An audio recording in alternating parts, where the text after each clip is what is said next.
What brings you to Space Tech Expo this year? So Space Tech is a really amazing conference where there are a lot of people talking about new capabilities they're bringing online, new technologies. So we're here to meet folks and talk about how we can work together to bring new capabilities to our customers. Okay. And you have been here speaking. You've just finished a session. Can you tell us a little bit about what you've been talking about?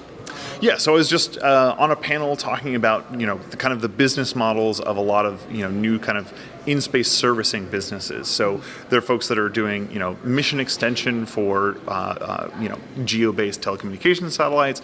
We're focused on doing additive manufacturing in space for both use by by ISS crew and human astronauts to provide them new capabilities, as well as doing in-space manufacturing and assembly of parts of satellites to make those satellites space optimized rather than just engineered to fit on the top of the launch vehicle and survive launch. Okay. And can you tell us a little bit about what Made in Space actually do then?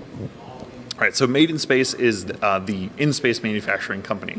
So we're developing the tools that will make things in space, whether that be manufacturing parts of satellites like really, really large reflectors, or manufacturing objects for crew to use like hand tools and new R&D projects, or extending that even further, manufacturing things in the space environment that have incredible unlocked capabilities because they've been manufactured there, like optical fiber that can, has a much wider transmission window and a much faster response time than what you can manufacture on Earth. Okay. What changes have you seen in the space tech industry in the last few years? So in the last few years, we've really seen the deliverance, we've started to see the deliverance of the promise of commercial space. Like you have SpaceX and Orbital ATK routinely going to space now as commercial entities delivering goods to space. You have companies that are really, really sort of coming online from a revenue perspective that are based on CubeSat class things like small satellites, and going a little bit further, like you have folks like us that are that have just recently demonstrated for the very first time that we can actually do manufacturing in space.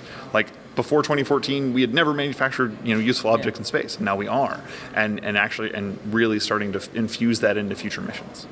Okay, what new connections or partnerships are you hoping to make here at the show?